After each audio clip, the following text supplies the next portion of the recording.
Le 26 juillet 2025, le Conseil électoral de l'ECAM a rejeté ma candidature à l'élection présidentielle régulièrement présentée par le Manidem.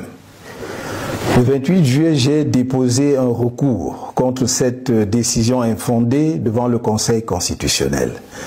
Le 4 août, nous avons présenté à cette haute instance tous les arguments de fait et de droit qui plaidaient en faveur de la validation de ma candidature, ainsi que les éléments de preuve qui établissaient l'imposture de la seconde candidature attribuée au Manidem. Le 5 août, au terme de son délibéré, le Conseil constitutionnel a rejeté mon recours demandant la validation de ma candidature au motif qu'il est non fondé. La décision de m'écarter de l'élection présidentielle de 2025 a été prise de longue date par le régime RDPC. Ce régime n'a jamais supporté que nous ayons évité le gros piège politique des élections législatives et municipales de 2020 en choisissant le boycott. Le régime voulait détruire le MRC à travers ces élections et ne nous a jamais pardonné d'y avoir échappé. Dès lors, la campagne de diabolisation du MRC et de son président national était lancée et la décision d'empêcher ce dernier, par tous les moyens, de prendre part à l'élection présidentielle de 2025 était prise. C'est dans cet esprit que les élections législatives et municipales prévues en février 2025 ont été reportées à mars 2026 afin d'empêcher le MRC d'avoir des élus et de pouvoir présenter son candidat à l'élection présidentielle d'octobre prochain. Le régime RDPC a organisé pendant plusieurs mois de faux débats sur la nullité du mandat impératif pour montrer malgré cela que le MRC ne pourra pas présenter de candidat sous sa bannière et que s'il tentait de le faire, celle-ci serait rejetée et le pouvoir veillerait à ce qu'il n'y ait pas la moindre protestation. Bien plus, on nous a indiqué la seule voie qui s'offrait à nous. Faire présenter ma candidature par un des 18 partis politiques ayant obtenu des élus à l'issue des élections de 2020. Je dois redire que rien n'interdisait au MRC de présenter un candidat à cette élection présidentielle. Mais il fallait éviter de donner au régime un prétexte pour rejeter une candidature présentée par le MRC, car le rejet de la nullité du mandat impératif était devenu pour ce régime une question de vie ou de mort. La présentation inattendue de ma candidature sous la bannière du Manidem fut un choc à peine voilé pour le pouvoir de Yaoundé. Pris de court, le régime en place s'est empressé de fabriquer un nouveau président de Manidem ainsi que son dossier de candidature pour créer artificiellement ce qu'on a appelé une pluralité d'investiture. Camerounaises, Camerounais, mes chers compatriotes, j'adresse mes remerciements chaleureux à tous ceux nombreux qui m'ont manifesté sans relâche leur soutien patriotique et démocratique durant cet épisode qui vient de se dénouer devant le Conseil constitutionnel le mardi 5 août 2025. Je remercie tout particulièrement l'honorable Jean-Michel Ninche, président national du FCC, coordonnateur de l'APC, ainsi que tous les membres de l'APC qui avaient décidé de porter ma candidature. Dans la même veine, je remercie le président national du Manidem, M. Anissé Georges Ekane, pour son patriotisme remarquable et son sens de l'histoire, sa fidélité aux idéaux qui fondèrent son engagement politique, son courage et sa détermination à voir notre pays reprendre sa marche nationaliste vers le progrès. C'est aussi pour moi l'occasion de saluer l'engagement exceptionnel de tous les responsables ainsi que les militants du Manidem pour leur soutien à ma candidature. J'exprime ma reconnaissance aux dirigeants et aux nombreux militants du MRC pour leur soutien indéfectible, leur engagement inébranlable et leur courage remarquable face aux multiples épreuves qui lui sont imposées au quotidien par un régime sans inspiration ni aucune vision pour le pays. Mes chers compatriotes, j'ai dit et répété que je ne vous trahirai pas. Et je ne vous ai pas trahi. En revanche, le Conseil constitutionnel, la justice et l'ECAM, le pouvoir en place à travers le ministère de l'administration territoriale notamment, qui a été de tous les mauvais coups contre nous, vous ont trahis sans état d'âme. La communauté internationale, notamment l'Organisation des Nations Unies, qui a signé une convention secrète avec l'ECAM le 9 mai 2025, prétendument pour garantir la transparence de l'élection présidentielle de 2025, vous a trahi. Cette communauté internationale, si prompte à se montrer aux côtés de la dictature qui écrase le peuple camerounais, ne s'est pas sentie concernée par le crime politique du régime RDPC contre notre peuple. Bien au contraire, elle s'est assise sur les valeurs qu'elle dit promouvoir et qu'elle prétend défendre. Mes chers compatriotes, dans le cadre de la préparation de ma campagne à l'élection présidentielle d'octobre prochain, j'ai procédé le 30 janvier 2025 au lancement de la levée des fonds irrelatifs conformément à la législation en vigueur. Suite au rejet de ma candidature, j'informe l'opinion publique que les contributions pour ma campagne à la dite élection sont désormais closes. En dépit des dépenses déjà effectuées dans le cadre de cette campagne, j'informe qu'il sera procédé au remboursement des contributions reçues dans les comptes bancaires ouverts à cette occasion, ainsi que dans les différents comptes chez les opérateurs mobiles. Des mesures d'ordre pratique sont en train d'être prises à cet effet. Camerounaises, Camerounais, mes chers compatriotes, je suis debout et resterai à vos côtés. La lutte continue. Vive le Cameroun.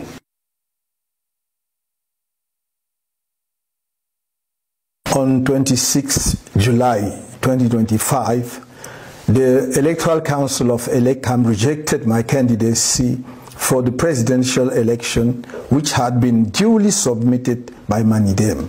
On 28 July, I lodged an appeal against this unfounded decision with the Constitutional Council. On 4th August, we presented this High Court with all the factual and legal arguments in favor of validating my candidacy, as well as the evidence establishing the imposture of the second candidacy attributed to Manidem.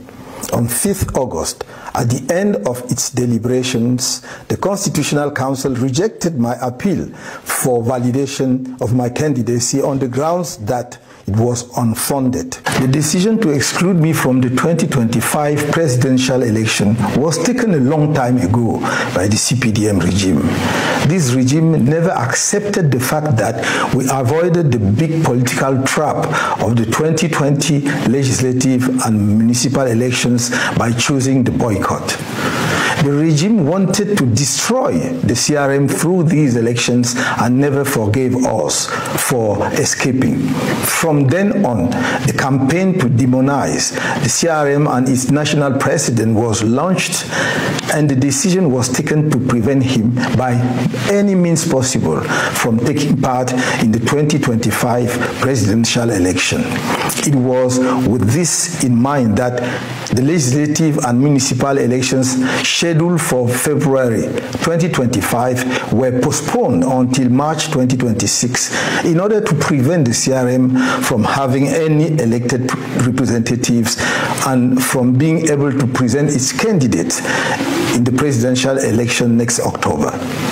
When it was discovered that the CRM had elected municipal representatives, the CPDM regime organized fake debates for several months on the nullity of the imperative mandate in order to show, in spite of this, that the CRM would not be able to present a candidate under its banner, and that if it tried to do so, it would be rejected and the authorities would ensure that there would be no protest whatsoever. What's more, we were told that the only option open to us was to have my candidacy put forward by one of the 18 political parties that has won seats in 2020 elections. I must repeat that nothing prevented the CRM from presenting a candidate for this presidential election. But we had to avoid giving the regime a pretext for rejecting a candidacy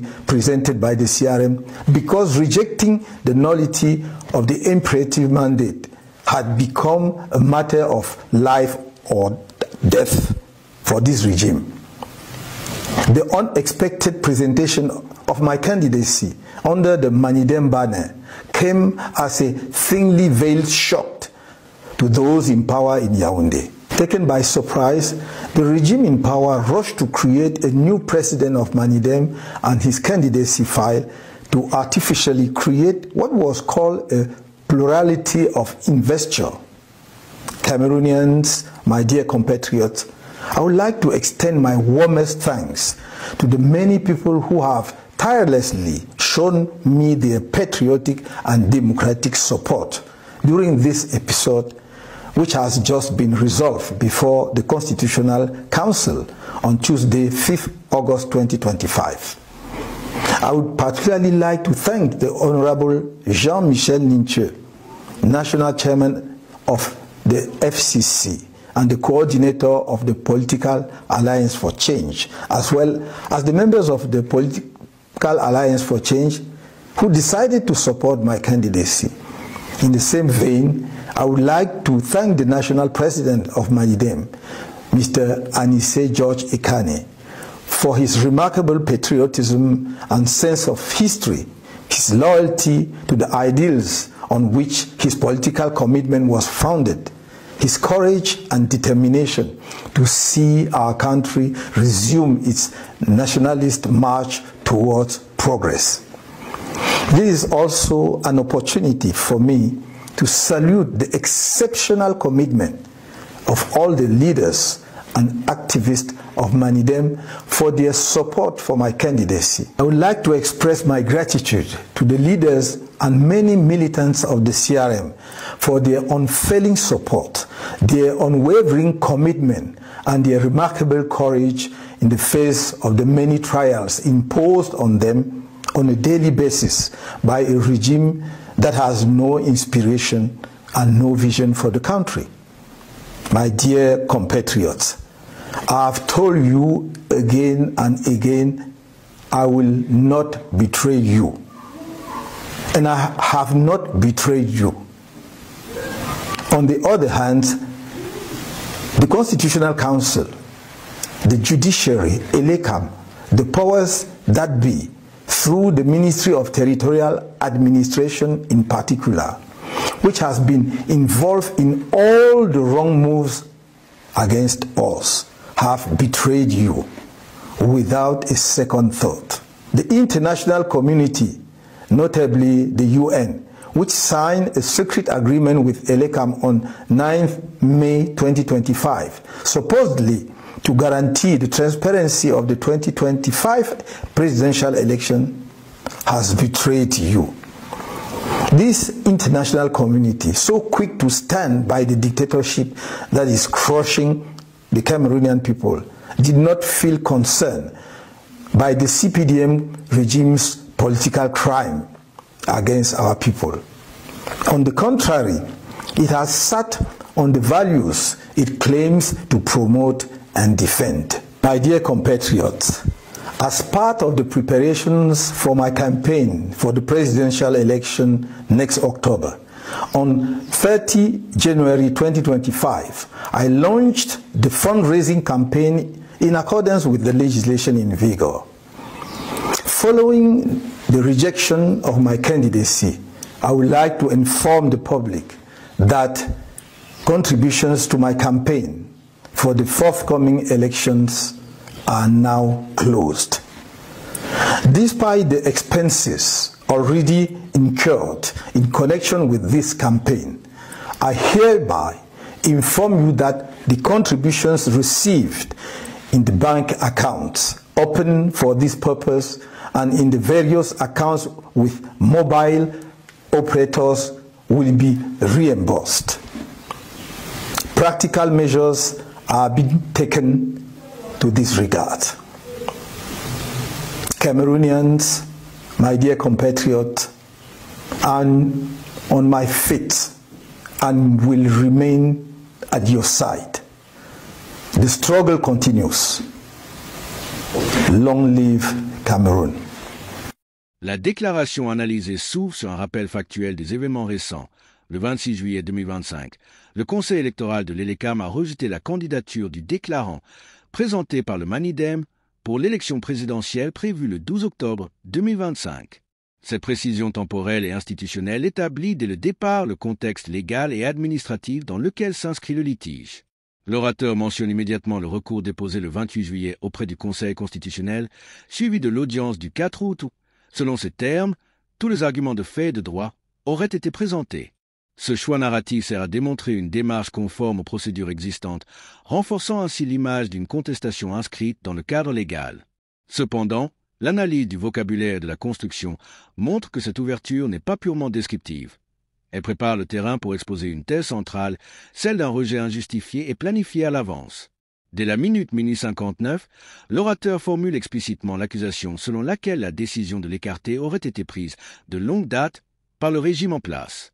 Il avance l'idée que cette exclusion découlerait d'un différend ancien, notamment le boycott par son parti, le MRC, des élections législatives et municipales de 2020. Ce boycott est présenté comme un axe stratégique qui aurait contrarié un plan du pouvoir visant, selon lui, à détruire le MRC. D'un point de vue analytique, cette partie du discours repose sur une articulation entre événements passés et conséquences présentes.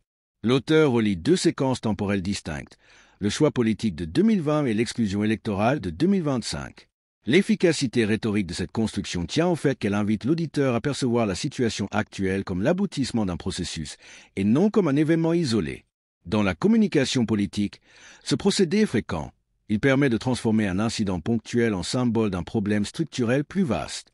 À partir de la minute 1h29, le discours introduit un autre élément stratégique, le report des élections législatives et municipales de février 2025 à mars 2026. Ici, le narrateur affirme que ce report aurait eu pour objectif d'empêcher son parti d'avoir des élus et donc de pouvoir présenter un candidat à la présidentielle.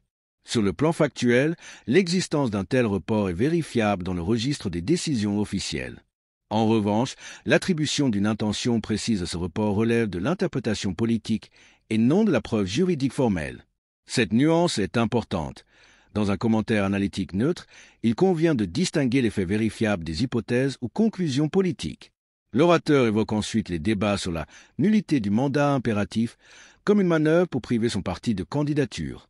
Sur le plan technique, la nullité du mandat impératif est un concept constitutionnel et parlementaire qui, dans de nombreux systèmes, signifie qu'un élu ne peut pas être contraint par un mandat fixe imposé par ses électeurs ou son parti. Dans ce discours, cette question est présentée comme une arme juridique utilisée contre lui.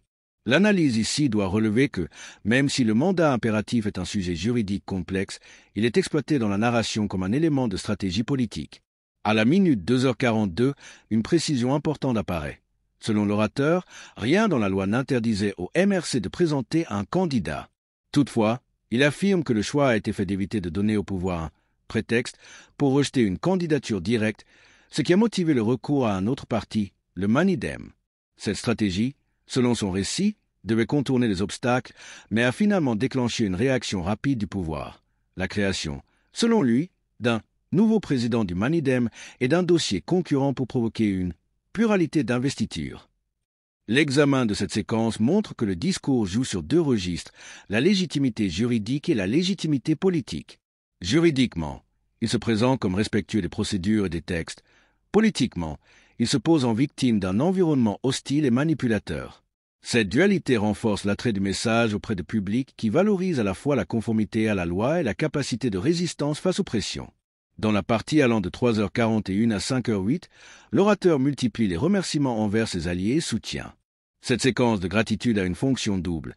Elle renforce les alliances politiques existantes en soulignant la loyauté et le patriotisme de ses partenaires et l'humanise le discours en lui donnant une tonalité personnelle.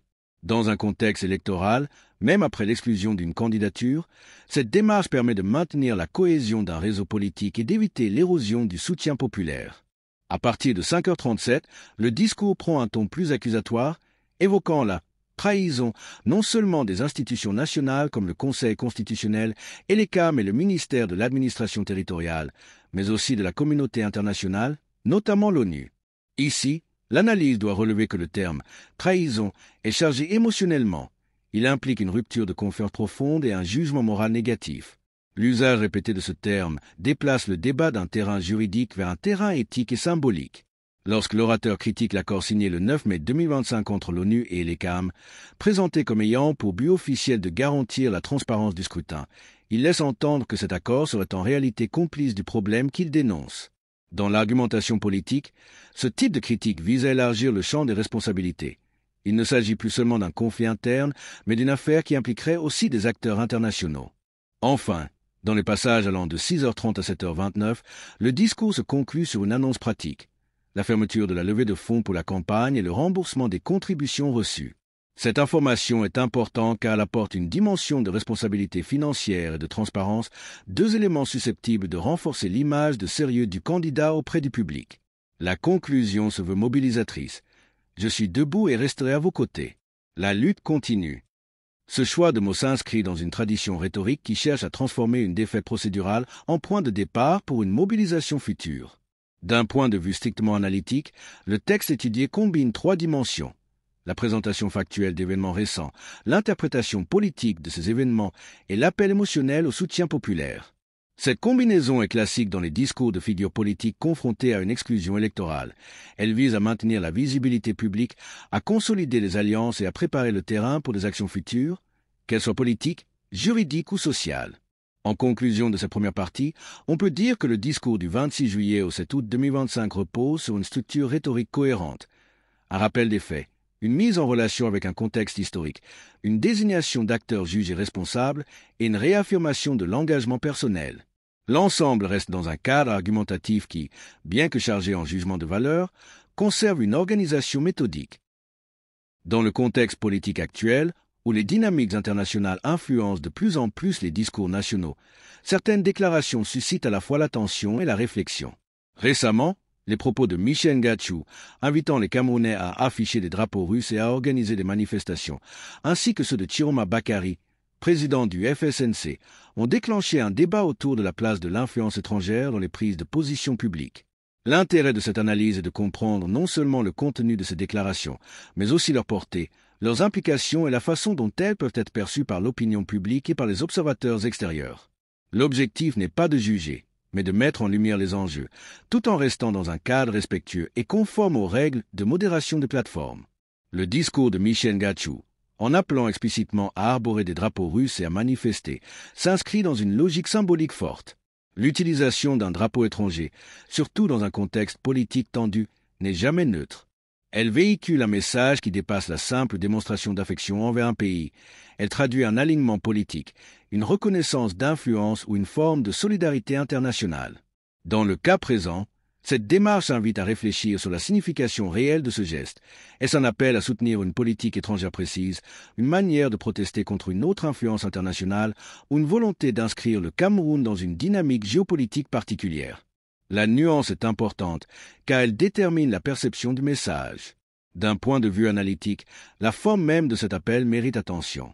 Les mobilisations populaires reposent souvent sur des symboles visuels puissants, et le drapeau est l'un des plus chargés de sens. Mais lorsqu'il s'agit d'un drapeau étranger, l'interprétation devient plus délicate. En sciences politiques, cela peut être lu comme un signal d'allégeance ou de préférence stratégique. Or, dans un pays souverain, ce genre de symbole peut diviser.